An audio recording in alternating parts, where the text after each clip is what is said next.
6 মাসের মধ্যে ও যদি কিছু করতে না পারে তো আমার পক্ষে ওর সাথে কোনো ওয়েতে কিছু করতে পারিনি। ওর ওর কাছে আমি বারবার পাগলের মতো আসছে গুরু। তোর সম্পর্ক ঠিক করতে গিয়ে এই গরিব আদমি যদি বউ ছাড়া হয়ে যায়, এই বুড়া বয়সে দেখতে ভালো না, কালা আদমি আমি, তখন নতুন করে বউ কোথায় পাবো বল? সো একদম স্ট্রেট ওয়েতে সরাসরি কথা বল, কি করেছিস এই মেয়েটার কাছে, যে মেয়েটা কোলবালিশকে আশ্রয় করেছে যেখানে তোকে আশ্রয় করার কথা, বল। গুরু ওর কথা আমি শুনি নাই, ও আমাকে অনেকবার শুনিসনি? ও বলছে যে তুমি ঢাকায় থাকো। নাম্বার ওয়ান, হ্যাঁ নাম্বার ওয়ান ঢাকায় থাকতে বলেছে তোকে নিয়ে, তুই থাকিসনি। নাম্বার ওয়ান, বাড়িতে চলে গেছিলাম। হ্যাঁ নাম্বার টু, আচ্ছা তার সেই ক্ষেত্রে এটা বলে রাখি, আমার বউ আমাকে বলেছে আমি কিন্তু ঢাকায় চলে এসেছি। তুই যাকে গুরু মনে করে এসেছিস, এই ফকিন্নি কালা আদমিকে গুরু মনে করে এসেছিস, পেট বাড়ায় গেছে, পোতায় গেছে, সে কিন্তু যখন বউ বলেছে ঢাকায় থাকো, আমি কিন্তু চলে এসেছি। তুই আসিসনি? আসিসনি? জি গুরু। দেখ পাশে ঘোরা লাথি দি, তোর পাশাতে মাংস কম, এই দিলাম। আসিসনি, কিন্তু আমি কিন্তু আসছি। যাকে তুই গুরু মনে করে এসে পাশে বসেছিস, তুমি আসো না ঘুমায় গেলা? তুমি আছো তো নাকি ঘুমায় গেছো? আচ্ছা জেগে থাকো, আমি কিন্তু এসেছি, তুই আসিসনি। এটা হচ্ছে নাম্বার ওয়ান, যে তোকে আসতে বলেছিল তুই আসিসনি।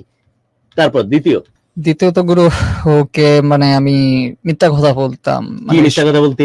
যে কোনো বিষয় মানে সত্য কথা বলতে গেলে ও মানুষ বলছে এটা দেখি, তোর আপত্তি আছে কোনো? তুই তো কারি করে কথা বলছে, আপত্তি আছে? না না না গুরু, আপনি বলতে পারেন, আপনি শ্রদ্ধাভাজন। না না না, ওর জন্য ছোট ভাইকে আমি তুই করে বলি। না না গুরু, সমস্যা নাই, ওই মহব্বত থেকে বলতেছি। ওকে, আমি দ্বিতীয় কথা বল। দ্বিতীয় কথা ঢাকায় না আসার দ্বিতীয় কথাটা বল এবার। যে আমি ওইভাবে সবসময় ওকে মিথ্যা কথা বলতাম। কি মিথ্যা কথা? ও কষ্ট পাইছে আমি যখন বাড়িতে চলে গেছি, ও আমার জন্য অনেক কান্না করছে গুরু, অনেক কষ্ট পাইছে, যেটা গুরু আমি কোনো ওয়েতে কিছু করতে পারিনি।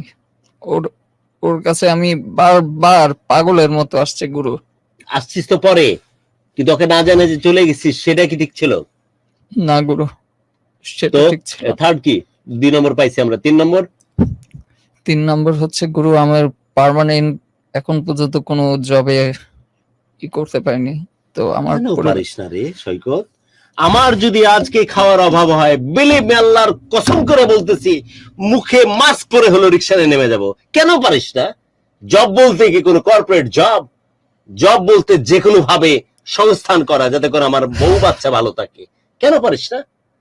আমার এতটুকু লজ্জা হবে না আমি যদি বাইক নিয়ে এই গাড়ির হেল্পারি করার জন্য, অথবা আমি যেহেতু গাড়ি চালাতে পারি, অথবা কোনো বাইকার হয়ে মানে কোনো গাড়ির ড্রাইভার হয়ে ই করতে পারি, অথবা রিক্সা চালাইতে পারি, আমার এতটুকু লজ্জা হবে না আমার ছেলের? লজ্জার কি আছে? এ তো গর্বের। গুরু আমি ওর জন্য সবকিছু করতে পারবো। পারবি? এতক্ষণ পর্যন্ত কি করছিস? আমার পরিবারও বলছে যে আমি যেভাবে চাই তারা আমাকে সবকিছু করে দিবে, ওইভাবে সাপোর্ট করবে। আচ্ছা 3 নম্বর কারণ, পার্মানেন্ট কোনো কাজ নাই। 4 না থাকলে বলার দরকার নাই, সময় বাড়াস না, আমার বউ আমাকে এই পর্যন্তই গুরু। এই 3টাই মেন। তাহলে নাম্বার 1 বলেছিলি তুই যে প্রচুর মিথ্যা কথা বলিস ওকে ম্যানেজ করার জন্য। নাম্বার 2 বললি, না নাম্বার 1টা ভুলে গেছি, 2টা হচ্ছে এটা, 3 হচ্ছে যে পার্মানেন্ট জব, এবং নাম্বার 1টা কি ছিল? গুরু হচ্ছে ওকে না বলে বাসায় চলে যাওয়া। এটা ছিল নাম্বার 1, যে তোর ডিমান্ড ছিল ঢাকায় গিয়ে আমরা একসাথে থাকি, ওইটা না করিস, এটা হচ্ছে নাম্বার 1। নাম্বার 2 হচ্ছে যে ওর সাথে মিথ্যা কথা বলা, বিভিন্ন বিষয় নিয়ে ওকে আশ্বস্ত করিস, কিন্তু ওর কথা অনুযায়ী যে জিনিসগুলো স্বপ্ন দেখি সেটা তুই বাস্তবায়ন করিস না, তাই তো? আর নাম্বার 3 হচ্ছে কি? সেটা নাম্বার 3 যে জব পার্মানেন্ট কোনো কাজ নাই। তো খুব ভ্যালিড রিজন। এখন কি চাস? এই 3টা রিজন যদি অমিট করতে পারবি, যেমন তুই ওর সাথে ঢাকায় থাকতে পারবি? ইনশাআল্লাহ গুরু পারবো। কবে? এখন থেকে 6 মাস পর? এখন থেকে গুরু, মানে তোকে দেখলাম যে বেডিং ফিডিং নিয়ে হাজির হয়ে গেছিস আমার প্রোগ্রামে। তার মানে কি এই মন নিয়ে আসছিস যে গুরুর কাছে যাওয়ার পরে বেডিং টেডিং সব? কত রকমের ব্যাগ নিয়ে আসছো? গাড়ি লাগবে 3টা। এই 3টা গাড়ির ব্যবস্থা করো। এই যে বেডিং টেডিং নিয়ে এসছি কি বউ নিয়ে ঢাকাতে থাকার জন্য? জি গুরু। ও বারে তোর প্ল্যান। এটা হচ্ছে নাম্বার 1। নাম্বার 2 হচ্ছে গাড়ি ম্যানেজ করো 3টা, ও অনেকগুলো বেডিং, ওগুলো নিয়ে বুকে নিয়ে থাকবে। আর নাম্বার 2 হচ্ছে কি বলেছিস তুই? মিথ্যা কথা আর বলবি না, রাইট? জি গুরু, আর বলবো না মিথ্যা কথা। থার্ড কথা কি বলেছিস? Permanent job. পার্মানেন্ট জব পাইছস না পাসনি? পাইনি এখনো গুরু। পার্মানেন্ট জব না পাইলে সংসার চালানোর জন্য রিক্সা চালাতে লাগলে পারবি? সেটাও করবো গুরু। তোর গায়ে তো গতরে মাংস নাই, কিন্তু পারবি? পারবো গুরু। ওকে, থাকবি নি বাপ, তোমাকে বলতেছি বোন মনে করে তুই করে সম্বোধন করলাম, কারণ আমি অনেক খারাপ একজন মানুষ। আমার ছোট ভাই এবং ছোট ভাইকে এভাবে সম্বোধন করি, ছোট বোনকেও।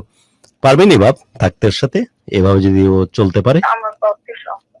কারণ আমি ওরে সময় দিচ্ছি, 6 মাস সময় দিচ্ছি। 6 মাসের মধ্যে ও যদি কিছু করতে না পারে তো আমার পক্ষে ওর সাথে 6 মাস কবে থেকে শুরু হয়েছে? Your time start now, right now. এখন থেকে নাকি অনেক আগে থেকে? না, আরো আগে থেকে। এগুলো ঝামেলা নিয়ে আরো 3 বার ঝামেলা হচ্ছে এগুলো। 6 মাস কি শেষ হয়ে গেছে নাকি আছে? আর 2 মাস আছে। 2 মাস আছে।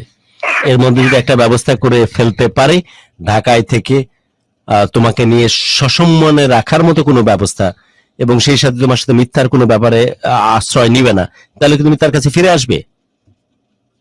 6 মাসের মতো কিছু করুক, আরো 6 মাস ও একা থাকবো। ও নিজেরও বুঝুক যে পৃথিবীটা কত। বোঝাবুঝি শেষ বাবজান। আমরা খুব স্ট্রেট ওয়েতে কথা বলছি, বুঝাবুঝি শেষ। ও শুধু এতটুকু বুঝেছে যে গোটা দুনিয়া একদিকে আর তুই একদিকে বাবজান, তোকে ছাড়া ওর পৃথিবী আর চলবে না। এই একটা সেকেন্ড, না না, সবসময় বোঝা এক জিনিস আর লাভগুরুর প্রোগ্রামে এসে বলা আর এক জিনিস। হাজার হাজার মানুষ যেখানে লাভগুরুর প্রোগ্রামে এই প্রোগ্রামটাকে ঘিরে মানুষের শ্রদ্ধাবোধ কাজ করে, এটা একটা ডকুমেন্টেড প্রোগ্রাম, হাজারো লক্ষ মানুষ এটার সাক্ষী হয়ে থাকে। এখানে বলা কিন্তু ডিফারেন্ট জিনিস। ওর যে কথাটা যে বারবারই বলে কিন্তু আশ্বস্ত করার মতো কোনো ঘটনা ঘটাতে পারে না। সৈকত, তোর পক্ষে কি সম্ভব যে কথা তুই দিচ্ছিস, যে কথা তুই বলছিস, যেটা ডকুমেন্টেড থাকবে আমাদের ইথারে, ঢাকা এফএম এর এই চ্যানেলে, এবং বহু মানুষ এটা সাক্ষী হয়ে থাকবে, তোর পক্ষে কি সম্ভব এটাকে ম্যানেজ করা? ইনশাল্লাহ গুরু, অবশ্যই সম্ভব। এটা কি ভুল করার কোনো সুযোগ তোর আছে? না গুরু। এরপরে যদি এই মেয়ে কোনো সুযোগ না দেয়, তোর পক্ষ থেকে কোনো অবজেকশন থাকার কোনো সুযোগ আছে কিনা? বুঝিনি গুরু। আরেক বলছি যে এরপরে তুই পারলি না, হাজারো মানুষকে সাক্ষী রেখে কথা দেওয়ার পরেও কথা রাখতে পারলি না, তারপরে যদি এই মেয়ে তোর জীবনে আর কোনোদিন না আসে, তারপরে তোর অবজেকশন থাকা উচিত না? তো গুরু, আমি হার্ড এন্ড সোল ট্রাই করবো গুরু। হারুন আমি সোল ওকে টাই ব্যাপার না, পুরুষ হারাতে চাই না গুরু। শোন, পুরুষ হতে বাঘের জাত, পৌরুষ হচ্ছে বাঘের জাত।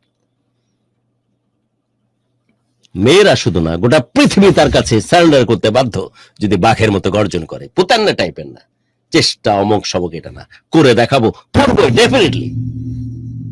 আল্লাহ রাব্বুল আলামিন আমার সাথে আছে এবং ডেফিনেটলি আমি করে দেখাবো এবং করবোই।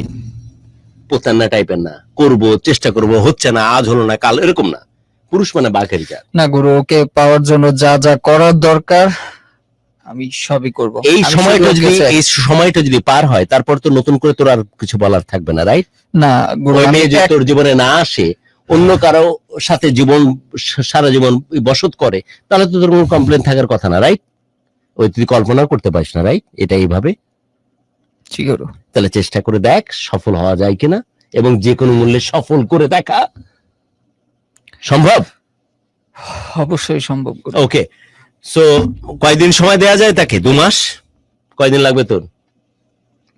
গুরু আরো একটু সময় দিক। কয়দিন?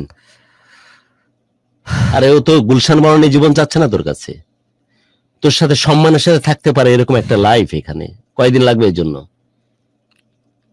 তুই কি জানিস এখন রিক্সাওয়ালা যারা রিক্সা চালায় তারা 15,000 টাকা মাসে কামায়? জি গুরু। সো 20 to 25,000 টাকা যদি মাসে আর্ন করতে পারিস, আর কিছু লাগে না। এখন কেমনে আর্ন করতেছিস ইওর কল, মেয়েকে জানানোর দরকার নাই, বাট তুই আর্ন কর। ক্লিয়ার? পারবি না? পারবি না?